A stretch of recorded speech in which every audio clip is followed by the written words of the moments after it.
12 के स्टूडेंट जो आपका राजनीति शास्त्र यानी पॉलिटिकल साइंस का पेपर आपका 15 मार्च को होने वाला है। तो आज हम बात करेंगे आपके सेट सी पेपर की और साथ ही आपके जो पेपर आ रहे हैं वो आपके 4 सेटों में पूछे जा रहे हैं। Set A, set B, set C और सेट डी। एक तो लाइक और शेयर ठोक दीजिए, महाकाल का लाइक और शेयर ठोक दीजिए। पूरा साल मेहनत करता हूं आपके लिए बेटा, ऐसा नहीं चलेगा, ऐसा नहीं चलेगा। तो सभी सेटों में एक से क्वेश्चन पूछे जा रहे हैं दोस्तों। और साथ ही हम आपको बता दें कि जो आपका राजनीति शास्त्र का पेपर है वो आपका 15 मार्च को होने वाला है। और जो हम आपको पेपर दिखा रहे हैं वो आपके 15 मार्च के पेपर के लिए बहुत ही मोस्ट इंपॉर्टेंट होने वाला है। तो स्टूडेंट्स आप वीडियो पर एक लाइक जरूर करें। और साथ ही आप देख सकते हैं इसमें आपका जो राजनीति का पेपर है वो आपका 80 नंबर का पूछा जाना है और इसमें आपको टोटल 23 क्वेश्चन देखने को मिलेंगे। तो स्टूडेंट्स आप अपनी जो तैयारी है वो लगातार करते रहें और मैं आपको तैयारी करवाता रहूँगा। और मैं जो आपको पेपर दिखा रहा हूँ ये आपका मोस्ट इंपॉर्टेंट पेपर है।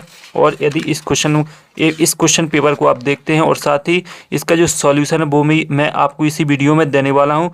तो साथ ही स्टूडेंट्स आपका जो 15 मार्च को राजनीति का पेपर है तो उसके लिए मोस्ट इंपॉर्टेंट पेपर है। तो स्टूडेंट्स इस क्वेश्चन को देखते हैं सभी को और सभी का सॉल्यूशन देख लेते हैं ताकि आपका जो 15 मार्च को पेपर है उसमें आपका जो परफॉर्मेंस है वो अच्छा रह सके और सभी क्वेश्चन आप पे बन सकें। तो स्टूडेंट्स आपके 1 से 5 तक आपके इस पेपर में बस 19 प्रश्न रहेंगे और 6 से 23 तक आपके आंतरिक क्वेश्चन रहेंगे जो कि 2, 3, 4 नंबर के क्वेश्चन रहने वाले हैं। तो स्टूडेंट्स चलो देख लेते हैं कौन से मोस्ट इंपॉर्टेंट क्वेश्चन आपके लिए होने वाले हैं। तो पहला जो आपका क्वेश्चन आता है और साथ ही स्टूडेंट सभी सेटों के पेपर मेरे चैनल पर डल चुके हैं तो जाकर आप देख सकते हैं। तो पहला क्वेश्चन है सही विकल्प चुनकर लिखिए, 6 नंबर के हैं। तो आपका जो पहला क्वेश्चन है समाजवादी गुटों के देशों को क्या कहा जाता है। तो स्टूडेंट्स आपको 4 विकल्प देखने को मिलेंगे। तो जो आपका राइट आंसर रहने वाला है इसमें वो मैं आपको बता देता हूँ। तो इसमें आपका दूसरी दुनिया के देश, तो ये आपका राइट आंसर हो जाएगा। तो आप दूसरे का राइट आंसर आप कॉपी में लिख लें। इसके बाद है वर्तमान समय में यूरोप संघ के सदस्यों की संख्या कितनी होती है। 18 होती है, 38 होती है, 20 होती है, 27। तो इसमें आपका जो राइट आंसर रहेगा वो आपका 27 हो जाएगा। तो इसमें आप दा को राइट आंसर कर लें। फिर इसके बाद है आपका तीसरा, भारत और पाकिस्तान के बीच शिमला समझौता हुआ था, कब हुआ था। जुलाई 1970, जुलाई 1972, अगस्त 1970, अगस्त 1973। तो इसमें आपका राइट आंसर 1972 हो जाएगा। इसके बाद सन 2011 तक संयुक्त राष्ट्र के सदस्यों के देशों की संख्या कितनी थी। तो इसमें आपका जो राइट आंसर रहेगा स्टूडेंट्स उसमें आपका राइट आंसर हो जाएगा 193। इसके बाद आता है BWC का पूरा नाम क्या है। तो BWC का आपका पूरा नाम हो जाएगा बायोलॉजिकल वेपन्स कन्वेंशन। इसके बाद ग्रीन हाउस गैस संबंधित है। तो ग्रीन हाउस गैस जो आपकी संबंधित है वो है आपकी वैश्विक ताप वृद्धि से। तो स्टूडेंट्स आपके जो सही विकल्प हैं वो मैंने आपको करवा दिए हैं और साथ ही आपका जो सही विकल्प का सॉल्यूशन है वो मैंने आपको दे दिया है। और साथ ही स्टूडेंट्स हम आपको बता दें कि ये आपका मोस्ट इंपॉर्टेंट पेपर है और साथ ही इसका रिवीजन करना है और आप अपने नोट्स का रिवीजन लगातार करते रहें ताकि आपका जो 15 मार्च को पेपर है उसमें आपके काफ़ी अच्छे मार्क्स आ सकें। तो स्टूडेंट्स आपका दूसरा क्वेश्चन रहता है रिक्त स्थान जो कि 7 नंबर के रहेंगे। पहला जो आपका क्वेश्चन है मार्शल योजना की स्थापना ... में हुई। तो मार्शल योजना की जो आपकी स्थापना हुई वो आपकी स्टूडेंट देख लें आपकी 1948 में हुई। तो 1948 लिख लें। इसके बाद है भारत संयुक्त राष्ट्र संघ का सदस्य बना। भारत संयुक्त राष्ट्र संघ का सदस्य कब बना। 30 अक्टूबर 1995।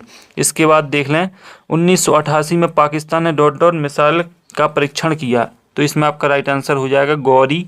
इसके बाद है भारत में नई आर्थिक नीति ... में अपनाई गई। तो 1991 में अपनाई गई। और जम्मू कश्मीर की राजधानी क्या है। तो जो आपकी जम्मू कश्मीर की राजधानी है वो आपकी श्रीनगर होगी। और इसके बाद है आपका भारत में अर्थव्यवस्था है। तो भारत में कैसी अर्थव्यवस्था है, मिश्रित अर्थव्यवस्था है। और इसके बाद देख लेते हैं अगला खालिस्तान, जो आपका एक खालिस्तान शेष रह गया है वो है आपका भारत में मूलवासी के लिए ... शब्द का प्रयोग किया जाता है। तो उसमें आपका राइट आंसर हो जाएगा भारतीय शब्द का प्रयोग किया जाता है। अब आती है आपकी तीसरे क्वेश्चन पर सही जोड़ी जो कि आपकी 6 नंबर की रहेगी। इसमें पहली सही जोड़ी है सोवियत संघ। तो इसका राइट आंसर हो जाएगा 15 गणराज्य। आसियान की स्थापना तो हो जाएगा अगस्त 1967। अंतर्राष्ट्रीय मुद्रा कोष का मुख्यालय, तो इसका राइट आंसर वाशिंगटन। प्रथम विश्व युद्ध हुआ था तो 1939 में। और द्विराष्ट्र का सिद्धांत तो शहनवाज भुट्टो। और बिहार का अकाल हो जाएगा औद्योगिकरण। तो ये आपकी सही जोड़ी है जिसका सॉल्यूशन भी मैंने आपको दे दिया है और आप अपनी तैयारी लगातार करते रहें। साथ ही अब देख लेते हैं जो चौथा क्वेश्चन है वो आपका एक शब्द एक वाक्य 7 नंबर के हैं। पहला क्वेश्चन रहेगा आपका, सीमांत गांधी के नाम से जाने जाते हैं। तो सीमांत गांधी के नाम से जो जाने जाते थे वो हैं आपके पंडित जवाहरलाल नेहरू। तो आप पंडित जवाहरलाल नेहरू लिख लें। और इसके बाद है आपका ताशकंद समझौता हुआ था। तो ताशकंद समझौता कब हुआ था? 1996 में। इसके बाद है आपातकाल क्या है? तो आपातकाल को देख लें आप, देश में आंतरिक व आर्थिक रूप से खतरा, तो उसे हम आपातकाल कहेंगे। इसके बाद है गठबंधन सरकार किसे कहते हैं? तो राष्ट्रीय दलों की कमजोरी स्थिति। तो स्टूडेंट जो आपका गठबंधन सरकार बनने का प्रमुख कारण है वो है आपका राष्ट्रीय दलों की कमजोर स्थिति। इसके बाद है भारत ने नई आर्थिक शिक्षा नीति कब अपनाई थी? 1991 में। चिपको आंदोलन के प्रवर्तक कौन थे? तो स्टूडेंट जो आपके चिपको आंदोलन के प्रवर्तक थे वो थे आपके सुंदरलाल बहुगुणा। और सोवियत संघ विघटन का प्रमुख एक परिणाम लिखी, तो इसको आप स्वयं देख लें। इसके बाद आते हैं आपके सत्तासत, जो कि आपके 6 नंबर के रहेंगे। तो पहला क्वेश्चन है, श्वेत क्रांति का संबंध दुग्ध उत्पादन से है। तो आपका ये रहेगा सत्य। तो आप पहले में लिख लें सत्य। इसका सॉल्यूशन ये मैं आपको बताता जाता हूँ। पहले में सत्य लिख लें। इसके बाद भारत चीन युद्ध 1965 में हुआ था, तो ये आपका सत्य रहेगा। और इसके बाद है गुरिल्ला समाज की शुरुआत है चारू मजूमदार ने की थी, तो ये आपका सत्य है। और इसके बाद भारत की प्रथम महिला प्रधानमंत्री इंदिरा गांधी थी, तो ये आपका सत्य रहेगा। और इसके बाद जो आपका आखिरी है, संयुक्त राष्ट्र संघ के कुल प्रमुख अंगों के नाम, कुल 8 प्रमुख अंग हैं, तो ये आपका असत्य रहेगा, क्योंकि संयुक्त राष्ट्र संघ के 6 प्रमुख अंग हैं।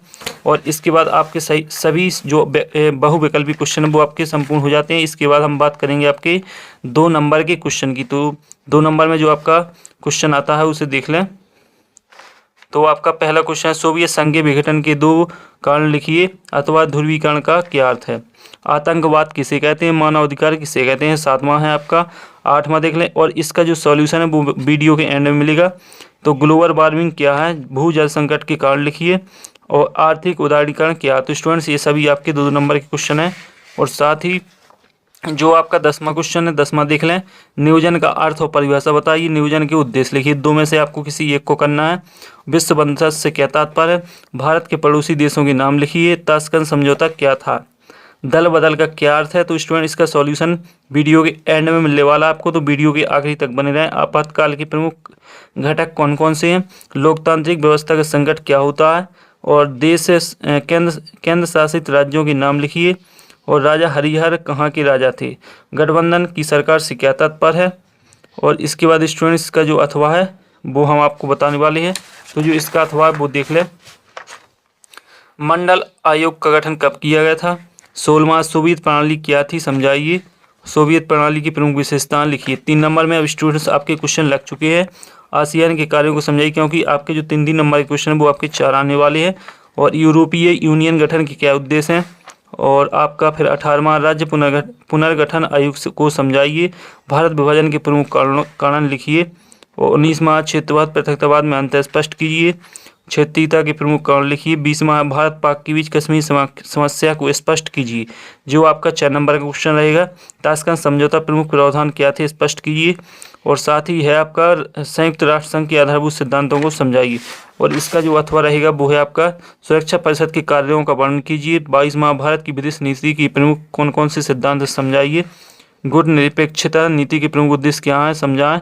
क्षेत्रीय आंदोलन देश के विकास में बाधक हैं, इसका वर्णन करें। और अलगाववादी आंदोलन क्या है? तो इसे समझाएं। तो स्टूडेंट्स ये सभी क्वेश्चन है जो इसका सॉल्यूशन आपको टेलीग्राम चैनल पर मिल जाएगा। तो टेलीग्राम चैनल की लिंक डिस्क्रिप्शन में डालिए, तो जाकर आप देख सकते हैं। और साथ ही ये आपका मोस्ट इंपॉर्टेंट पेपर है, रियल पेपर नहीं है। और साथ ही जो इसमें क्वेश्चन है सभी मोस्ट इंपॉर्टेंट है, तो इन्हें जरूर पढ़ें। और साथ ही आप अपनी जो तैयारी वो लगातार करते रहें। तो अगले वीडियो में फिर मिलते हैं, तब तक के लिए जय हिंद।